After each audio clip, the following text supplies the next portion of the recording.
Kakinada rural MLA పంతో Nanaji గారు జగన్మోహన్ రెడ్డి గారిని నోటుకి ఎంత వస్తే అంత మాట్లాడుతూ ఉన్నారు. జనసేనలో జాయిన్ అయిన వాళ్ళందరూ మనుషుల్లా ప్రవర్తించకుండా ఉంటారా, లేదంటే మనుషుల్లా ప్రవర్తించిన వాళ్ళందరినీ జనసేనలో జాయిన్ చేసుకుంటారా అనేది మాకు తెలీదు. కష్టపడి నిజంగా గెలిచుంటే సంస్కారంతో మాట్లాడుండు ఈరోజు నానాజీ.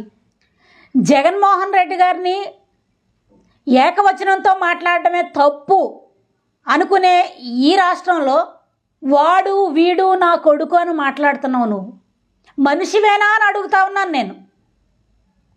నువ్వు ఈరోజు ఎమ్మెల్యే అయిపోతే కొమ్ములు వచ్చాయా నీకేమైనా?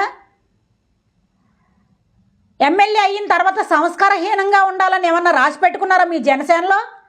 జనసేనలో గెలిచిన ఎమ్మెల్యేకి మీ అధినేత దగ్గర నుంచి కింద వరకు కూడా ఒక్కడికి కూడా సంస్కారం లేకుండా ప్రవర్తిస్తూ ఉన్నారు. పవన్ కళ్యాణ్ కంటే దిక్కు మొక్కు లేదు కాబట్టి, పవన్ కళ్యాణ్ గారు ఎక్కడ పోటీ చేసినా గెలవడు కాబట్టి, కాపులు ఎక్కువ మంది ఎక్కడుంటే అక్కడికి వచ్చి పోటీ చేసి 3 పార్టీలతో కలిసి గెలిచాడు. మా జగన్ గారికి అంత కర్మేం పట్టింది? ఇక్కడికి వచ్చి పోటీ చేయని సత్తా తెలుస్తుంది అంటున్నావు. అసలు నువ్వు గెలిచావా?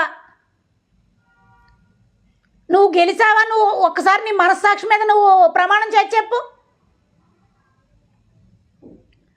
3 పార్టీలు పొత్తు పెట్టుకున్నా సరే గెలవవు అనుకున్నావు నువ్వు కూడా.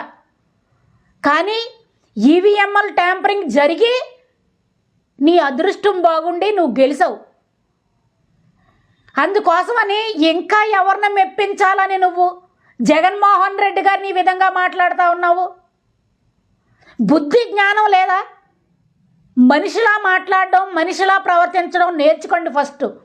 రాజకీయాల్లో రాణించాలంటే ఇష్టారాజ్యంగా మాట్లాడేసాము, మేము ఎంతో 4 మైకులు ముందు పెట్టుకొని 4 వెనకాల వేసుకొని అనుకుంటున్నారేమో.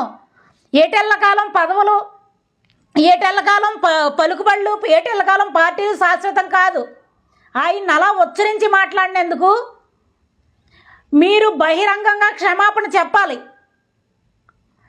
లేకపోతే మీ పార్టీకి సంబంధించి అధినేత జగన్మోహన్ రెడ్డి గారికి అపాలజీ చెప్పాలి.